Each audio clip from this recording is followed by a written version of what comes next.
அரசியல் கருத நேயர்களுக்கு வணக்கம். இன்று நம்மோது இணையும் சிறப்பு நாம் தமிழ் கட்சியின் வழக்கறிஞர் திரு ஸ்ரீதர் அவர். வணக்கம் சார். வணக்கம் சார். சமீபத்தில் கர்நாடகாவில் 3 தமிழர்கள் சுட்டுக் கொல்லப்பட்டது ரொம்ப ஒரு சென்சேஷனல் நியூஸாக போயிட்டு இருந்தது. இப்போ பிரேத பரிசோதனையில் அவங்க திட்டமிட்டு கொடுமையாக தாக்கப்பட்டு அதுக்கப்புறம் சித்திரவதை செய்யப்பட்டு தான் கொண்டிருக்காங்கன்ற நியூஸ் வெளியாயிருக்கு. இதை குறித்து முதல்வர் அவர்கள் வாய் திறக்காம எந்தவித கண்டனமும் தெரிவிக்காம இருக்காரு சொல்லிட்டு சீமான் அவர்களும் ஒரு கண்டனத்தை வெளியிட்டிருக்காரு. எப்படி பாக்குறீங்க இந்த விஷயங்களை? நீங்க முதல் நிலையில அது ஏதோ ஒரு சாதாரண மரணம் போறோம், அல்லது ஏதோ நாம என்ன சொன்னோம், அது நிச்சயமா ஒரு திட்டமிட்ட படுகொலை தான். அவங்க வேட்டையாட சென்றவர்கள் இல்லைன்ற பார்வையில நம்ம சாதாரணமா சொல்லியிருந்தோம். ஆனா இப்ப இதுல வெளியே வர தகவல்களுக்கு பார்க்கும்போது இது கூடுதலான செய்திகளை நமக்கு கடத்துது, சொல்லுது. அப்படின்னா இவங்க ஏற்கனவே ஒருத்தர் ஹாஸ்பிட்டலைஸ் ஆகியிருக்காரு. ஹாஸ்பிட்டலைஸ் ஆன பிறகு கொஞ்ச நாள் இருந்து இறந்துருக்காருன்ற மாதிரி, அது அவர்ஸோ இல்லை நாளோ எனக்கு தெரியல, நாட்களோ மணி நேரங்களோ தெரியல, இருந்து இறந்துருக்காரு ஹாஸ்பிட்டலில். அதுக்கு பிறகு இறந்துருக்காருன்ற தகவல் தெரியுது. போஸ்ட்மார்ட்டத்தில் என்ன சொல்கிறாங்கன்னா, உங்களுக்கு கிட்ட இந்த க்ளோஸ் ரேஞ்சுன்னு சொல்கிறாங்க. இப்போ க்ளோஸ் ரேஞ்சுன்னு இப்போது கிட்ட இருந்து சுட்டாங்கன்னு வச்சுக்கலாம், அந்த குண்டு நுழையுதுல அந்த பகுதிகளில் ஏற்படுற காயத்துக்கும் தூரத்துலேருந்து சுடும்போது ஏற்படுற காயத்துக்கும் வித்தியாசம் இருக்குது. இப்போ அதன் அடிப்படையில் க்ளோஸ் ரேஞ்ச் ஷாட்னு சொல்கிறாங்க. ஒன்றும் இல்லை, இப்போ நீங்கள் இதுதான் இது ஒரு தளம்னு வச்சுங்க. இந்த தளத்து மேலே மெல்ல கொண்டாந்து ஒரு கல்லை வைக்கிறதுக்கும் இதே கல்லை மேலேருந்து போட்டிங்கன்னா இதை போடும்போது ஏற்படுற தாக்கத்துக்கும் வித்தியாசம் வந்துடும். ரெண்டுமே வித்தியாசம் வந்துடும். மெல்ல வைக்கும்பொழுது அது என்ன பாதிப்பை ஏற்படுத்தும், அங்கேருந்து விட்டால் என்ன பண்ணும், தூரத்துலேருந்து விடும்போது அது என்ன தாக்கத்தை ஏற்படுத்தும், அது சதையை எப்படி கிழிச்சிக்கிட்டு உள்ளே போகும் அப்படின்றதுக்கு வித்தியாசம் இருக்காது. அதை வச்சு தான் ஃபாரன்சிக் சயின்ஸில் க்ளோஸ் ரேஞ்சா லாங் ரேஞ்சான்னு, லாங் ரேஞ்ச் ஒரு குண்டு ட்ராவல் பண்ணும்போது அதோட தோக்க இயக்கம் தொடங்கி தோக்க வேகம் தொடங்கி அது ஒரு உச்ச வேகத்தை அடைஞ்சு அதுக்கு பிறகு அது கீழே விழும். நீங்கள் ஒரு துப்பாக்கி சுட்டுட்டு அது கிலோமீட்டர் கணக்காக போயிட்டுலாம் இருக்காது குண்டு. அப்போது ஒரு வேகத்தை தொடங்கும் போது ஒரு வேகமும் அதோட உச்ச வேகத்தை ஒரு புள்ளியில் அடைஞ்சும் அதுக்கு பிறகு அது வேகம் எழுந்தும் புவியீர்ச்சிக்கு உட்பட்டு கீழே விழும் நீங்கள் எந்த துப்பு சுட்டாலும். அப்போ இந்த எவ்வளோ ரேஞ்சில் போய் அது தொடுதோ அதுக்கு எதுவும் மனித உடலோட தசையோட அதோட திறன் என்ன, அது எவ்வளோ தூரம் தாங்கும் அப்படின்ற பொறுத்து தான் உங்களுக்கு அதை காயத்தை ஏற்படுத்தும்.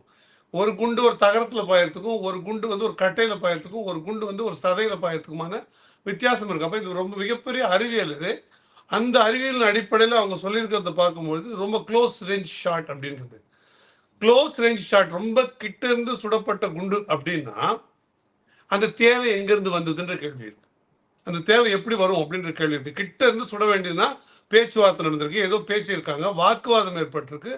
அந்த வாக்குவாதத்தை தொடர்ந்து தான் இந்த சுடப்பட்டிருக்கு நான் கருதுறேன். அப்படிதான் வந்திருக்க முடியும். ஏன்னா ஒரு பிரச்சனை ஒருத்தரை கைது பண்ண ஒரு காவல்துறை அதிகாரி ஒரு வனத்துறை அதிகாரி போறாருன்னா தூரத்தில் அவங்க பார்த்தோன்னே ஓடிடுவாங்க. இதுதான் தொடர்ச்சியாக நடக்குது. எப்பவுமே காவல்துறையை பார்த்தோன்னே எவ்வளோ பெரிய குற்றவாளியாக இருந்தாலும் சரி, அவன் போலீஸே தாக்கக்கூடிய திறன் இருக்கிற குற்றவாளியாக இருந்தாலும் யாரும் வாலண்டியரியாக முதல்ல போலீஸை தாக்கிறதுக்கு முயற்சி பண்ண மாட்டாங்க.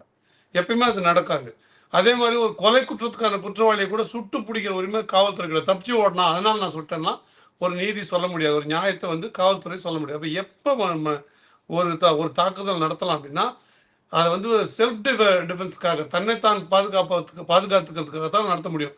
கைதுக்காக கூட சுட்டுலாம் பிடிக்க முடியாது. அப்படிலாம் சட்டத்தில் வழி இல்லை.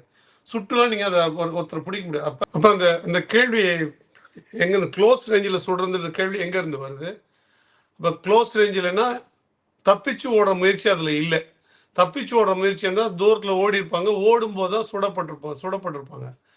அப்போ பெரும்பாலும் க்ளோஸ் ரேஞ்சு ஓடும்போது சுடும்போது முதுகு பக்கம் இல்லைன்னா பக்கவாட்டில் தான் காயங்கள் ஏற்படும். பொதுவாக நெஞ்சு பக்கம் நேரடியாக காயம் ஏற்படுறதுக்கான வாய்ப்பு ரொம்ப ரொம்ப குறைவு. ஏன்னா தப்பிச்சு போகிறாங்கன்னா. எதிர்த்து சண்டை போடுறாங்கன்னாலும் அதுக்கு சுற்றுச்சூழல் எப்படி இருக்குது, அதை எதிர்த்து போடுறாங்கன்னா மறைஞ்சி நேரடியாக சினிமாவில் வர மாதிரிலாம் சுட முடியாது. அது ஒரு பெரிய அறிவியல்.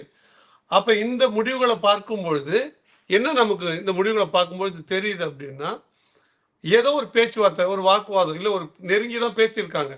பேசிட்டு போது ஒரு ஈகோ சண்டையாக மாறி இருக்கணும்னு நான் நினைக்கிறேன். அப்படி தான் அதோட தொடர்ச்சியாக தான் இந்த அரங்கேறி இருக்குது, இந்த கொலைகள் அரங்கேறி இருக்குதுன்னு நான் கருதுறேன். அப்போ அதுக்குள்ளே பெரிய உண்மை இருக்குது. நான் இப்போவும் சொல்கிறேன், இப்போவும் கர்நாடக அரசு இந்த வேலையை தங்கிட்ட வச்சுக்கணும். உண்மையிலேயே இதில் நீதி கொடுக்கணும்னு நினச்சா, நியாயப்படி நடந்துக்கணும்னு கர்நாடக அரசு நினைக்குமே ஆனால் இந்த வேலையை உங்களுக்கு மத்திய அரசு நிறுவனங்கள், புலனாய்வு நிறுவனங்கள்ட்ட ஸ்பெஷல் இன்வெஸ்டிகேஷன் டீமு இது போன்ற இடங்கள்ல தான் ஒப்படைக்கணும். அப்பதான் சரியான நியாயம் அதுல வெளிய வரும். இப்ப அப்படி இல்ல அப்படின்னா, நீங்க அதுக்குள்ள எது மறுபடியும் மறைக்கிற முயற்சி அதுல நடக்குதுன்னு அர்த்தம். இப்ப நான் சொல்றேன், இப்ப இந்த அறிக்கையை குடுத்திருக்கிறது காவல்துறையா? மருத்துவர்களா? இல்ல இந்த அறிக்கையை குடுத்தது வனத்துறையா? மருத்துவர்களா? மருத்துவர்கள். மருத்துவர்கள்ன்னும் பொழுது அவங்க வேற ஒரு அமைப்பு. இந்த காவல் சார்ந்த அமைப்பை சாராதவங்க, வெளியில இருக்கிறவங்க. அப்ப அவர்கள் வந்து அந்த அத அத வந்து நமக்கு எதுக்கு சிக்கலு அப்படின்னு நினைச்சு செய்வாங்க. ஏன்னா, அவங்க காவல்துறையை சப்போர்ட் பண்ணவும், அல்லது தான் அவங்களுக்கு ஏதோ ஒரு சாதகமா சொல்ல தேவைக்கு ரொம்ப குறைவா இருக்கும். இல்லைன்னு நான் சொல்ல மாட்டேன். அப்பவும் ஸ்டேட் பிரஷர் இருந்ததுன்னா, நிச்சயமா வந்து உங்களுக்கு அவங்களும் அந்த வேலையை செய்யறதுக்கான வாய்ப்பு இருக்கு. வேற தேவைப்பட்ட இதே போன்ற வேலைகளில் ஈடுபடுற மருத்துவர்களை அமர்த்தி அந்த காரியங்கள அவங்க செஞ்சுக்கிறதுக்கான வாய்ப்புகள் இருக்கு. ஆனா, இதுல அவங்க முதல்நிலை அறிக்கையில வெளில வரும்போது, நிச்சயமா வந்து அவங்க அப்படி சொல்லல. இது க்ளோஸ் ரேஞ்சில இத்தனையும் சொல்றேன். இது கொலைதான்லாம் அவங்க சர்டிஃபை பண்ண மாட்டாங்க. அந்த செய்திகள நான் பார்த்தேன். செய்திகள் வந்து ஏதோ கொலைன்னு அவங்க சொன்னா போலலாம் செய்திகள் உலா வருது. அப்படிலாம் சொல்ல மாட்டாங்க. பிரேத பரிசோதனை அறிக்கையில இந்த மரணம் எப்படி விளைஞ்சது? எத்தன காயம் ஏற்பட்டிருக்கு? எந்தெந்த காயம் ஏற்பட்டிருக்கு? இது எத்தன மணிக்கு இவரு இறந்திருக்கலாம்? பா பா பாடி ப்ராட் பிஃபோர்ன்னு போட்டு எத்தன மணிக்கு அவங்களோட பாடி கொண்டு வரப்பட்டது? அது இவங்க எத்தன மணிக்கு அறுவை சிகிச்சை தொடங்குனாங்க? அறுவை சிகிச்சை முடிக்கும்போது எத்தன மணின்னு இத எழுதிடுவாங்க முதல்ல. அது வந்து மேல் பாடி நரிஷ்டு, ஃபேர்லி நரிஷ்டு நல்லா வந்து வளமா இருந்த பாடி, மாடரேட்லி நரிஷ்டு இல்ல வந்து புவர்லி நரிஷ்டுன்னு எழுதுவாங்க. ஒல்லியா இருந்த உடம்பு, மீடியமா இருந்த உடம்பு, குண்டா இருந்த உடம்புன்றதுக்காக அத எழுதுவாங்க. ஏஜ் அபௌட்ன்னு ஒரு ஏஜ் அவங்க கெஸ் பண்ணி எழுதுவாங்க. ஏஜ் கேட்கறது இல்ல, சர்டிஃபிகேட் பார்க்கறது இல்ல. இந்த பாடிக்கு என்ன வயசு இருக்குன்னு ஒரு ஏஜ் எழுதுவாங்க. எழுதிட்டு எந்தெந்த காயம் இருந்தது, எந்தெந்த காயம் கண்ணி போயிருந்தது, எந்தெந்த காயத்தோட நிறம் எழுதுவாங்க. எந்தெந்த காயம் குத்து காயம், எது சிராய்ப்பு காயம் அப்படின்னு எழுதிக்கிட்டே வந்துட்டு இது வெளியில எக்ஸ்டர்னலா எத்தனை காயம் இருந்தது, பாடியை திருப்பி போட்டும் எழுதுவாங்க, எடுப்பாங்க. மொத்த காயம் எப்படி இருந்தது, அதுக்கு பிறகு அட்டாப்சி ஸ்டார்ட் பண்ணுவாங்க. தலையை உடைச்சு பார்க்கறது, அப்புறம் நெஞ்சை கீறிட்டு, வயிற்றை கீறிட்டு, இன்டெஸ்டைனில் குடல்ல என்ன இருந்தது, விஸ்ரான்னு ஒன்று முக்கியமாக எடுப்பாங்க. அது வந்து எந்த இதுக்கான எந்த மரணத்துக்கான காரணம், வயிற்றுக்குள்ள என்ன இருந்ததுலாம் அதை வச்சு கண்டுபிடிப்பாங்க. லிவரில் என்ன இருந்தது, குடல்ல என்ன இருந்தது. உதாரணத்துக்கு ஒருத்தர் அட்டாப்சி பண்ணுறாங்க, ஒருத்தர் போஸ்ட்மார்ட்டம் பண்ணுறாங்க. பண்ணும்பொழுது வயிற்றுல ஃப்ரெஷ்ஷான சாப்பாடு இருக்குன்னு வச்சுங்களேன், அது தற்கொலை இல்லை. 99 விழுக்காடு தற்கொலை இல்லை. ஏன்னா தற்கொலை பண்ணிக்கிற மனநிலைமையில் இருக்கிறவன் ஃபுல்லாக சாப்பிட்டுட்டு தற்கொலை பண்ணிக்க முடியாது. அப்போ சாப்பாடு எவ்வளோ நேரத்தில் அந்த செரிமானம் எவ்வளோ தூரம் ஆயிருக்கு அப்படின்றத பொறுத்தே முடிவு பண்ணுவோம். பெரும்பாலும் தற்கொலை பண்ணிக்கிறவங்களோட மூளையில் வந்து ஸ்ட்ரெஸ் ஹார்மோன்ஸ் அதிகமாக இருந்திருக்கும். நீங்கள் ஸ்ட்ரெஸ் அது வந்து மூளையும் அதில் ஆராய்ச்சிக்கு உட்படுத்துவாங்க. ஸ்ட்ரெஸ் ஹார்மோன்ஸ் அந்த மூளை அதுக்கேற்ற விதத்தில் அதை ரியாக்ட் பண்ணியிருக்கோம். இன்டெஸ்டைனில் குடலில் வந்து அதுக்கான கேஸஸ், அதுக்கான லிக்விடு சுரந்துருக்கும். அப்போ அதெல்லாம் வச்சு தான் வந்து உங்களுக்கு ஒரு அது கண்டுபிடிப்பாங்க. இதெல்லாம் தான் இருக்கும். ஆனா அது கொலை இல்ல. தற்கொலை அப்படிலாம் சொல்றாங்க. இது death caused due to shock and ஹெமரேஜ்ல கூட நிறைய விபத்து கேஸ்ல ஷாக்ல இறந்து போவாங்க. காயங்களால கூட இறந்து போக வேண்டிய தேவையில்ல. ஹெமரேஜ்ல இறந்து போவாங்க. ஷாக்ல இறந்து போவாங்க. இப்போ தற்கொலை கேஸ்னா இந்த ட்ரக்கே அழிந்துச்சு, அதனால சப்ளை போல அப்படின்னு காரணங்கள் எழுதுவாங்க. அப்போ லங்ஸோட நிறத்தை எண்ணத்துல இருந்தது, லங்ஸோட தன்மை எப்படி சுருங்கி இருந்தது, கட்டி இருந்தது, விரிஞ்சிருந்தது. அப்போ இது மாதிரி பல விஷயங்களை எழுதி தான் வந்து ஒரு போஸ்ட்மார்ட்டம்ன்றது வருது. இப்போ இந்த போஸ்ட்மார்ட்டத்தில் க்ளோஸ் ரேஞ்ச் ஷாட் நடந்திருக்குங்க. கிட்ட இருக்கும்பொழுது அவங்க எதிர்த்து உங்களை சுட நினைச்சிங்கன்னா ஒரு நாட்டு துப்பாக்கின்றது பெருசு. நாட்டு துப்பாக்கின்றது பேக்கெட்டில் வச்சுக்கிற சைஸில் இல்லை. அது ரிவால்வர், பிஸ்டலு இது மாதிரிக்கும் நாட்டு துப்பாக்கிக்கும் வித்தியாசம். நாட்டு துப்பாக்கினா அது நீளமாக இருக்குன்னு அர்த்தம், பேரல் கன்னுன்னு அர்த்தம். அது நீட்டாக இருக்கும், பார்த்துருப்பீங்க. சினிமாலாம் பழைய டெரரிஸ்ட்டுங்கெல்லாம் வச்சுருப்பாங்க. அப்போ அது அந்த அப்படிப்பட்டுனா அந்த அதை தான் இவங்க ரெக்கவர் பண்ணியிருக்காங்க, எடுத்து தான் சொல்கிறாங்க. அப்போ உங்களுக்கு அடிப்படையில் அதுவே ஒரு சந்தேகத்தை உண்டு பண்ணுது. இப்போது இந்த நாட்டு துப்பாக்கி உங்களுக்கு எப்படி கிடைச்சதுன்னு நீங்கள் இன்வெஸ்டிகேஷனில் போகணும். இதை யார்கிட்டருந்து வாங்கினாங்க, இல்லை விலை கொடுத்து வாங்கினாங்கன்னா எங்கேருந்து வாங்கினாங்க, நாட்டு துப்பாக்கி இவங்க உற்பத்தி பண்ணாங்களா, இவங்கள தயாரிச்சாங்களா நாட்டு துப்பாக்கியை, இந்த லிங்க் எல்லாம் வரும்போது உங்களுக்கு உண்மை வரும். இதில் 2-3 பிளண்டர் நடந்திருக்கு. ஒன்று, நாட்டு துப்பாக்கியை கொண்டாந்து வச்சுருக்காங்க. பொதுவாக எப்படி இந்த மாதிரி இந்த ஆர்டிகல்ஸ் இந்த மாதிரி வரும்னா, மெட்டீரியல் ஆப்ஜெக்ட்ஸ்னு சொல்லுவாங்க, ரெக்கவர் பண்ண சீஷரில். இதெல்லாம் எப்படி வரும்னா, இதெல்லாம் ஏற்கனவே முடிச்சு போன கேஸே நடந்து முடிச்சுட்டு இருக்கும். அந்த கேஸில் இந்த கேஸ் ப்ராப்பர்ட்டிஸ்ன்னு சொல்லுவாங்க. அது இவங்ககிட்ட டெஸ்ட்ராய் பண்ணாமல் அழிக்காமலே வச்சுருப்பாங்க. கோர்ட்டு அழிக்கிறதுக்கு உத்தரவு போடும், ஆனால் அழிக்காமல் வச்சுருப்பாங்க. அந்த மாதிரி பொருட்களை கொண்டாந்து இவங்க வச்சு புதுசாக கேஸ் உருவாக்குங்க. எனக்கு தெரிஞ்சு நான் கெஸ் பண்ணுற விதத்தில் ஏதோ ஒரு வாக்குவாதம் நடந்திருக்குது. அது நிச்சயமாக இது தொடர்பானது இல்லை, மான்வேட்டை தொடர்பானது இல்லை. மான்வேட்டை தொடர்பானதுன்னா உங்களுக்கு இப்படி ஒரு மரணம் யாருமே மான் வேட்டைக்கு யாருன்னா எவ்வளோ மோசமானவங்களோ மான் வேட்டை தொடர்பாக நீங்கள் மான் வேட்டை பண்ணிட்டேன்னு வாக்குவாதம் ஏற்பட்டு அதில் சுட்டிருக்க மாட்டாங்க. இங்கே வேறு ஏதோ ஒரு விஷயம், ஒரு தீவிரமான விஷயம் உள்ள மறைஞ்சிருக்குது. அதை மறைக்க தான் அந்த பேச்சுவார்த்தையில் ஒரு ஈகோ ஃபைட்டாக கூட இருக்கலாம். நீனா எங்கள் டிபார்ட்மெண்ட் எங்கள் ஏரியாக்குள்ள வந்து ஃபாரஸ்ட் வந்துட்டு எங்களே கேட்குற சாதாரண சண்டை தமிழ்நாட்டுக்காரங்க உங்களுக்கு அவ்வளோ திமுறா நீங்கள் இங்கே வந்தீங்களே பஞ்சம் இப்படி எப்படி வேணால் ஏற்பட்டுருக்கலாம். இல்லை அடிப்படையில் இருக்கிற சில அடிப்படை காழ்ப்புணர்ச்சிகளாக கூட இருக்கலாம். நமக்கு அதை இப்போ நம்ம வந்து அதை ஊக்கிக்க முடியல. ஆனால் க்ளோஸ் ரேஞ்ச் ஷாட் வரவே கூடாது. வருதுன்னா இன்னொன்று இந்த மான் கறி கூட வச்சுதான் சொல்கிறாங்க. இப்போ மான் கறியை ஏதி உங்களுக்கு கிடைச்சிருக்கோம்னா இந்த மரணத்துக்கு பிறகுதான் இந்த கேஸை புட்டப் பண்ணுறதுக்காக இந்த கேஸை உருவாக்கணுன்றதுக்காக இந்த மான் கறியை தருவிச்சிருப்பாங்க. இல்லை ஒரு மானை இவங்களே வேட்டையாடி அந்த கறியை எடுத்து வச்சிருப்பாங்க. இப்போ அந்த மான் கறியோட அது இறந்து அந்த கறியோட எத்தனை வயசாகுது, எத்தனை நாள் ஆகுது, எத்தனை மணி நேரத்துக்கு முன்னாடி அந்த மான் கறி வைக்கப்படுறது ஈஸியாக கேள்வி. ஆனால் அந்த மான் கறியை நீங்கள் அதை வந்து நீங்கள் பகுப்பாய்வுக்கு அனுப்பணும். அதை வந்து நீங்கள் ஃபாரன்சிக் சயின்ஸ் டிபார்ட்மெண்ட்டுக்கு அனுப்பணும். அப்போ அவங்க சொல்லுவாங்க இந்த கறியோட வயசு எத்தனை மணி வரைக்கும் அந்த கறி அது வந்து உயிரோட இருந்து எப்போ அது அது என்ன சொல் மார்டிஸ்க்கு வரும். கண்ணு இமையில் ஆரம்பித்து ரிகர் மார்டிஸ்னு மரண விரைப்புத்தன்மைன்னு அது வரும். அது எல்லா உயிருக்கும் ஏற்படும். அதனால தான் இறந்த உடனே உடம்பு தளர்வாக இருக்கிறதுக்கும் கொஞ்சம் கொஞ்சமாக போய் கொஞ்சம் நேரம் ஆயிடுச்சுன்னா கட்ட மாதிரி ஆகிடுறதுக்கும் அந்த ரிகர் மார்டிஸ் புருவத்துலேருந்து ஆரம்பிக்கும். அதனால தான் சினிமாலாம் பார்த்தீங்கன்னா செத்துட்ட உடனே கண்ணை மூடுவாங்க. ஏன் கண்ணை மூடுறாங்க அப்படின்னா நீங்கள் ரிகர் மார்டிஸ்ன்னு சொல்லக்கூட அந்த மரண விரைப்புத்தன்மை கண்ணுலேருந்து ஆரம்பிக்கும். உங்களுக்கு கண்ணை முதல்ல மூடலைன்னா அது விரைப்புத்தன்மை அப்படியே கண்ணு நின்றுடும். அப்படி தொடர்ச்சியாக நின்றுச்சுன்னா நாளைக்கு இப்போ அந்த பாடியை பார்க்க வரவங்களுக்கு அந்த இறந்து போன நபர் மரியாதை செலுத்த வரவங்களுக்கு பெரிய அன்கம்ஃபர்டபுளாக இருக்கும், பயம் அச்சுறுத்தும் விதமாக இருக்கும். அது ஒரு ஒரு ஒரு ஒரு மாதிரி அன்கம்ஃபர்டபுளான சுச்சுவேஷன் உருவாக்கும். அதனால என்ன பண்ணுவாங்கன்னா யாரெல்லாம் இறந்துட்டா முதல்ல கண்ணை மூடுவாங்க. நீ கண்ணை மூடலைன்னு வச்சுங்க அந்த கண்ணு அந்த ஐலிட் வந்து திறந்தே இருக்கும். அப்போ மார்டிஸ் அங்கேருந்து ஆரம்பிக்குது. அப்போ அங்கேருந்து ஆரம்பிக்கிற மரண விரைப்புத்தன்மை அப்படியே தொடர்ந்து கட்டவாரல் வரைக்கும் கால் வரைக்கும் நகர்ந்து போக போகுதுன்னு வச்சுங்களேன். நீங்கள் உங்களை கொண்டு போய் கொடுக்குற நேரம் போஸ்ட்மார்ட்டம் பண்ணுற நேரம் எவ்வளோ நேரத்தை வச்சு இந்த மரணம் இந்த உடம்புல இந்த செல்லுலேருந்து உயிர் போய் எவ்வளோ காலம் ஆகிருக்கும், எத்தனை மணி நேரம் ஆகிருக்கும்னு கெஸ் பண்ணுவாங்க. அஃப்கோர்ஸ் அது ரேஞ்ச் இருக்குது. கொஞ்சம் ஒரு 3 மணி நேரம் 4 மணி நேரம் அவ்வளோ அக்யூரேட்டாக இல்லைனாலும் ஒரு 90% அதை கரெக்டாக கண்டுபிடிச்சிடுவாங்க. அப்போ இதை கண்டுபிடிக்கிறதுக்கு இந்த மான் கறி அனுப்பணும். இது வந்து பொய் கேஸ் தான்றதுக்கு. அதே மாதிரி 2 அவாய் செப்பல் வச்சுருக்குறாங்கன்னு நினைக்கிறேன். 2 செப்பலில் ஒரு பேரை வச்சுருக்குறாங்க.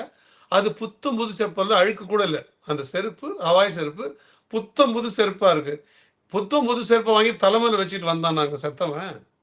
காலில் போட்டு வந்தால் கால் பட்ட தடம் ஒரு காட்டில் நடக்கும்போது செருப்பை போட்டு நடக்குன்னா அந்த செருப்பில் தடம் எப்படி இருக்கும்? அப்போ அது எவ்வளோ அழுத்தமாக பதிஞ்சிருக்கும். ஒரு நூற்றுக்கணக்கான மீட்டர்ஸ் அதாவது கிலோமீட்டர் கணக்கில் நடந்தும்போது அந்த தடையும் பதிஞ்சு அந்த செருப்பு இருக்கும். புத்தம்போது அவாய் செருப்பு. அப்போ ஏதோ ஒன்று நடந்து இவர்கள் அந்த வாக்குவாதத்தின் விதமாக கொல்லப்பட்டு அது காரணமாக கூட இருக்கலாம். அப்படி தான் இருக்கணும்னு நான் சொல்லலை.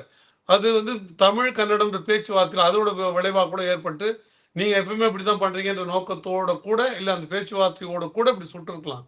அப்படி சுட்டதன் விளைவாக கூட வந்துருக்கலாம். ஆனால் அதை கண்டுபிடிக்க வேண்டிய கடமை யாருக்கு? அது அரசுக்கு. அவர் சொன்னார்ல டிகே சிவகுமார் சொன்னார்ல இது எங்கள் வேலை நாங்கள் பார்த்துப்போன்னு. உங்கள் வேலை நீங்கள் பார்க்கலையேன்னு நான் சொல்கிறேன். இப்போது கொலை வழக்கு பதிவு பண்ணாங்கல்ல, இப்போ கைது பண்ணலாம்ல. போஸ்ட்மார்ட்டம் ரிப்போர்ட் வந்துடுச்சு இல்லை, இப்போ கைது பண்ணி நீங்கள் உள்ளே வைக்கலாம். இப்போ நீங்கள் வெளியே இருந்தீங்கன்னா இந்த இன்வெஸ்டிகேஷனை யார் நடத்துவா? இந்த இன்வெஸ்டிகேஷன் நடத்துகிற அத்தாரிட்டி அந்த அதிகாரி எப்படி அப்பழுக்கெல்லாம் இருப்பார்? அவர் எப்படி வந்து அரசுக்கு சாய்வு இல்லாமல் இல்லை அந்த குற்றத்தில் சம்மந்தப்பட்டவங்களுக்கு உதவுற நோக்கம் இல்லாமல் இண்டிபெண்ட்டாக எப்படி செயல்படுவார்? டாக்டர் ஆஃப் பயாஸ்ன்னு ஒரு பெரிய சப்ஜெக்டே இருக்குங்க. ஒரு நீதிபதி இருக்காருன்னா அந்த நீதிபதியோட நீதிமன்றத்திலேயே அந்த ஹைகோர்ட்லேயே அந்த நீதிபதியோட மகனோ மனைவியோ பேரனோ ஆஜராகக்கூடாதுங்க. Doctrine of principle of bias இருக்குங்க. ஏன் அப்படின்னா அப்படி எல்லாருமே அப்படி பண்ணிடுவாங்க. இல்லை அந்த பாயிண்ட்டே வேண்டாம். டாக்டர் ஆஃப் பயாஸ் நீங்கள் வரவே கூடாது. நீங்கள் இன்னொரு ஜட்ஜியோட பையன்றதுனாலே உங்களோட கொலீக் ஜட்ஜி கூட அது ஒரு உத்தரவு போடலாம், ஃபேவராக போடலாம். அப்படி ஆஜராகக்கூடாதுன்னு இருக்குங்க. மகனோ மகளோ மனைவியோ அதே கோர்ட்டில் ஆஜராகக்கூடாதுன்னு இருக்குது. அந்த நீதிமன்றங்களே ஆஜராகக்கூடாதுன்னுலாம் இருக்குது. அப்போ அப்படி டாக்டர் ஆஃப் பயாஸ் எதுக்கு சொல்கிறாங்க? அது உலக உளவியல். அது எதோ இது ஒரு காரணத்துக்காக இல்லை. ஒரு உலக நம்மாள் அப்படின்னு ஒரு எண்ணம் வந்துடுச்சுன்னா என்னதான் இருந்தாலும் நம்மால் சரி நம்மால் இதை பண்ணிட்டான்பா, சரி நம்மால் தானே வந்திருக்காரு, நம்ம பையனாச்சு ஒரு முறை தெரிஞ்சு இருக்குது. அதனால தான் நீதி தேவதையோட சிலையின் கண்கள் கட்டப்பட்டு தான் காட்டப்பட்டிருக்கு. சிம்பாலிக்காக காட்டும்போது கூட இவன் தெரிஞ்சவன் தெரியாதவன், இவன் அழகாக இருக்கான், இவன் உயர்வான், இவன் குள்ளம், இவன் வயசானவன், இவன் சின்ன பையன் என்ற பார்வையெல்லாம் பார்த்துடாம நீதியாக வாழணுன்றதுக்காக தான் அது இருக்குது. இப்போ நீங்கள் நேர்மையானவர்கள்னா ஏன் ஒரு அப்பழுக்கற்ற ஒரு விசாரணைக்கு ஆஜராகணும். ஏன் ஒரு மைய நிறுவனங்களை சிபிஐ போன்ற நிறுவனங்களுக்கு ஏன் நீங்கள் இந்த இதை மாற்றி கொடுக்கலன்னு டிகே சிவகுமாரை கேட்குறோம். அது எங்கள் வேலை, நாங்கள் பார்த்து போனதுங்க. அது ஒரு முட்டாள்தனமான பேச்சு. முட்டியில் மூளை இருக்கிறவங்க கூட அதை பேச மாட்டான். ஏன் அமெரிக்காவில் ஒரு குழந்தை செத்து போனால், தான்சேனியாவில் செத்து போனால், உகாண்டாவில் செத்து போனால், ருவாண்டாவில் செத்து போனால் இங்கே குரல் எழுப்புறோம் மனித உரிமைகள்ன்ற பேரில். ஒரு மனித உயிர் வந்து எந்த காரணமும் இல்லாமல் பறிப்போகிறது. அப்படி பறிப்போகிறதுன்றது போது அதை சார்ந்த உரிமை குரல் எழுப்ப, அந்த உயிர்களுக்கு, அந்த உயிரை சார்ந்தவர்களுக்கு நீதி கிடைக்க ஒரு உரிமை குரல் எழுப்ப வேண்டியது, அதை கேள்வி கேட்க வேண்டிய கடமை உலகத்தில் இருக்க எல்லா மனிதருக்கும் இருக்கு. நாம அதுல ஒரு படி கூடுதலா போய் நம்ம பல பிரச்சனைகளை கேட்டிருக்கோம். நீங்க இலங்கை ஈழத்தமிழர்கள் படுகொலை கேட்டபோது இங்கிருந்து கேட்ட அமைப்புகள், ஈழத்தமிழர் நன்மைக்காக கேட்ட அமைப்புகள் தமிழ் அமைப்புகள் மட்டும் இல்லை, மனித ஆர்வலர்களாகவும் பல பேர் கேட்டாங்க. ஆனா இந்த குரல் நீங்க இந்தியா முழுவதும் எழுந்தான்னா அங்கொன்றும் இங்கொன்றும் எழுந்து நான் இப்படி கேட்கிறேங்க. நீங்க அவர்கள் தமிழர்கள்ன்றது ஒரு நிமிஷம் தள்ளி வைங்க, அவர்கள் மனிதர்கள்ன்றது வைங்க. அப்படின்னா ஒட்டுமொத்த உலக சமுதாயத்திற்கு அதை கேள்வி கேட்கிற உரிமை இருக்கு, மனிதர்கள்ன்ற பார்வையில் பார்த்துட்டீங்கன்னா. இல்லைங்க, நீங்க இந்தியர்னு பாருங்க. இந்தியாவில் இருக்கிற இந்தியர்கள் ஒரு மாநிலத்தில், நீங்க தான் தேசியம் பேசுறீங்கல்ல, மற்ற கர்நாடகா போன்ற நாடுகள்லாம் தேசியம் பேசுறீங்கல்ல. அப்ப ஒரு இந்தியாவில் ஒரு இந்தியர் தாக்கப்பட்டிருக்கிறார், இந்தியர் கொல்லப்பட்டிருக்கிறார். அப்ப இந்தியர் கொல்லப்பட்டிருக்கும் போது இதை பற்றிய குரல் ஆந்திராவிலிருந்து என்ன வந்தது? ஏன் இப்படி வந்து ஒரு வனத்துறையினாலும் கொல்லப்பட்டிருக்கிறாங்க? கர்நாடகாவில் என்ன வந்தது? கேரளாவில் என்ன வந்தது? நாங்கள் எல்லாம் பாய் பாயின்னு பேசுகிறாங்கல்ல, இங்கே பீமார் அவர்கள்லாம் ஹிந்தி பேசுகிற மாநிலங்கள் என்ன குரல் வந்தது? நாம் குரல் கொடுத்தது இல்லையா? மேற்கு வங்காளத்தில் ஒரு மருத்துவர் கொல்லப்பட்ட பொழுது, பாலியல் வன்புணர்வுக்கு உள்ளான பொழுது நாம் தமிழர் உட்பட இந்த தமிழகத்திலிருந்து குரல்கள் எழவில்லையா? அப்போ ஏன் அந்த குரல்கள் அங்கிருந்து எழலை? இப்போ தமிழர் என்கிற காரணத்துக்காக இந்த குரல்கள் எழுப்பப்படவில்லையா என்ற கேள்வியிலிருந்து நம்ம பார்க்க வேண்டியது இருக்குல்ல. கர்நாடகாவை என்ன சொல்லணும்? இது எங்க குடிங்க, கர்நாடக குடிங்க, அவங்க தமிழர்களாக இருந்தாலும் எங்க குடிங்க. நாங்கள் கேள்வி கேட்பாங்க. நாங்கள் ஏன் கர்நாடக அமைப்புகள், கர்நாடகாவில் இருக்கிற மனித ஆர்வலர்கள், மனித உரிமை அமைப்புகள் ஏன் எந்த விதமான கேள்வியும் எழுப்பலை? ஏன் இதுக்கு நீதி கோரல? ஏன் இதுக்கு ஒரு இண்டிபெண்ட், ஒரு எந்த சார்புமற்ற ஒரு விசாரணை வேணுன்ற ஏன் கேள்வி எழுப்பல? இதுல இருந்து என்ன தெரியுது உங்களுக்கு? இது வந்து போன உயிர்கள் அடிப்படையில் தமிழ் உயிர்கள் என்கிற காரணத்திற்காகவே இந்த குரல் எங்கும் கர்நாடகாவில் எழுப்பப்படாமல் இருக்குதா? ஏன் கர்நாடகர்கள் தமிழர்களை சகோதரர்களாக பார்க்கலையா? இங்க இருக்கிற தமிழர்களை கூட விட்டுருங்க, கர்நாடகாவில் இருக்கிற தமிழர்களை அங்க இருக்கிற கர்நாடகர்கள் அண்ணன் தம்பியா பார்க்கலையா? பார்க்காம தான் இத்தனை வருஷம் வாழ முடியுமா? அப்படிதான் வாழ்கிறார்களா? ஏன் அந்த அமைப்புகள் குரல் எழுப்பவில்லை? ஏன் அந்த அமைப்புகள் அங்க இருக்கிற வாழ்கிற கன்னடர்கள் தமிழர்களுக்காக குரல் எழுப்பவில்லை? சகோதரர்கள் இல்லையா? நீங்க எங்க தண்ணியை நீங்க வச்சுக்கிறீங்க, 1000 பிரச்சனை கிட்ட கொடுக்காம கொடுத்துருக்கீங்க, தண்ணிக்கு குடி தண்ணி வேணும்னு கட்டிக்கிறீங்க, எங்க கரண்ட்டை நீங்க எடுத்துக்கிறீங்க, எங்க காய்கறியை பயன்படுத்துறீங்க, இங்க இருக்கிற உற்பத்தி பொருட்களை நீங்க உபயோகப்படுத்துறீங்க. அப்போ உங்களுக்கு அதெல்லாம் அப்பெல்லாம் தமிழர்கள் சகோதரர்களாக தெரியுறாங்க. ஏன் இங்க கன்னடர்கள் எவ்வளவு பேர் வந்து வேலை செய்யறாங்க? நீங்க இவர்கள் ஏதாவது தமிழகத்துல ஒரு கர்நாடகரோ, ஒரு கன்னடரோ, ஒரு கேரளாக்காரரோ, அல்ல ஒரு மலையாளியோ, அல்லது வந்து ஒரு தெலுங்கரோ, ஒரு தெலுங்கு இனத்தை சேர்ந்தவரோ, அல்லது ஒரு குஜராத்தியோ, அஸ்ஸாமியோ, பீகாரியோ எங்கேயாவது ஒரு முறை இந்த மாதிரி காரணம் இல்லாமல் கொல்லப்பட்டார் என்று சொல்லுங்க. 1008 காரணம், சண்டை நடந்திருக்கும், தகராறு நடந்திருக்கும், கொலை நடந்திருக்கும், வெட்டுக்குத்து நடந்திருக்கும். அது எல்லாம் எதன் அடிப்படையில்? ஒரு தமிழருக்கும் என்ன ஏற்படுமோ, ஒரு கன்னடருக்கும், ஒரு மலையாளிக்குமா என்ன சிக்கல் வருமோ, அந்த சிக்கல்னால் ஏற்பட்ட சிக்கல்களும் மரணங்களுமா தான் இருக்குமே தவிர, ஒரு நபர் கன்னடர் என்பதற்காக, ஒரு நபர் மலையாளி, தெலுங்கர், குஜராத்தி, அஸ்ஸாமி, பீகாரி என்பதற்காக என்றைக்காவது தமிழகத்தில் தாக்கப்பட்டிருக்காங்க? அவ்வளவு பெரிய மார்புக்கு சொந்தக்காரர்கள் நீங்க கர்நாடகாவில் செத்து போகும்போது ஏன் ஆந்திராவிலிருந்து ஒரு குரல் எழலைன்னு நான் கேட்கிறேன். எழணுமா இல்லையா? ஏன் கர்நாடகாவில் இருந்து அவங்க மொழியிலே நான் சொல்றேன், அவங்க சகோதரர் தானே, அவங்களோட பாய் தானே, அவங்களோட அண்ணன் தம்பி தானே, ஏன் அந்த குரல் கர்நாடகாவிலிருந்து ஏங்க இதுல ஒரு நுட்பமான சிக்கலான அரசியல் சூழல் வரதுக்கான வாய்ப்பு இருக்குங்க. அதனால இது ஒரு இண்டிபெண்டான ஒரு இன்ஸ்டிடியூஷன் கிட்ட தான் ஒப்படைக்கணும். ஏன் டிகே சிவகுமார் எவ்வளவு மோசமான விதத்துல, எவ்வளவு கேவலமும் வந்து இது எங்க பிரச்சனை நாங்க பார்த்து போனோம், உங்க பிரச்சனை நீங்க அப்படி சொல்ல முடியாதுங்க. உலகமே இன்னைக்கு வந்து குளோபல் வில்லேஜ் தான், உலகமே கிராமமா இருக்கு. அப்ப இதுக்குள்ள ஏதோ ஒன்று இருக்கிறதுனால தான் அவர் அவ்வளோ அவசரமா அந்த ஸ்டேட்மெண்ட் வரும். இல்லைன்னா என்ன சொல்லணும்? ஒரு பொறுப்பான முதலமைச்சர் என்னங்க சொல்லணும்? எங்க இதுல ஒரு சிக்கல் இருக்கு, எங்களுக்கும் உங்களுக்கு ஏற்படுற மாதிரி சந்தேகம் எங்களுக்கும் இருக்கு. போன உயிர் எங்க அண்ணன் தம்பி உயிர் மாதிரி தான் நாங்க கருதுறோம். எங்க மாநிலத்தோட உயிர், நாங்க உரிய முறையில அதை நடவடிக்கை எடுத்து நியாயம் கிடைக்க நாங்க ஏற்பாடு செய்வோம். அப்படித்தானே ஒரு பதில் இருக்கணும். ஆனா கர்நாடகாவிலிருந்து எந்த அமைச்சரும் எந்த பொறுப்பான அதிகாரி இப்படி ஒரு பதில சொல்லலையே. நாங்க பார்த்துப்போம், எங்களுக்கு தெரியும், நீங்க வாய மூடுங்கன்ற மாரில பேசுறாங்க. இது ஒரு பக்கம். இது வந்து கர்நாடகாவை இல்ல கர்நாடகாவில் இருக்கிற அரசியல்வாதிகளை பார்த்து கேட்கிற கேள்வி. இவர் என்னத்துக்கு வருத்தம் தெரிவிக்கிறாரு? வருத்தப்பட தேவை நாங்க இருக்கிறோங்க. பதவியில இல்லாதவங்க, பொறுப்புல இல்லாதவங்க, வெறுமனே அரசியல் மட்டும் தான் செய்ய முடிந்த நாங்கள் வருத்தப்படுகிறோங்க. நீங்க ஏங்க வருத்தப்படுறீங்க? நீங்க நடவடிக்கை கேளுங்க. ஏன் அங்க இருக்கிற தமிழ் அமைப்புகளை வைத்து ஒரு ஒரு இது ஒரு இண்டிபெண்டான இன்ஸ்டிடியூஷனுக்கு போனோம். ஒரு சுதந்திரமான தனி அமைப்பு கிட்ட விசாரணைக்கு போகணும். நீங்க உயர்நீதிமன்றம் ஒரு மனு ஏன் போட முடியாது? ஏன் அரசே அதை கேட்க முடியாது?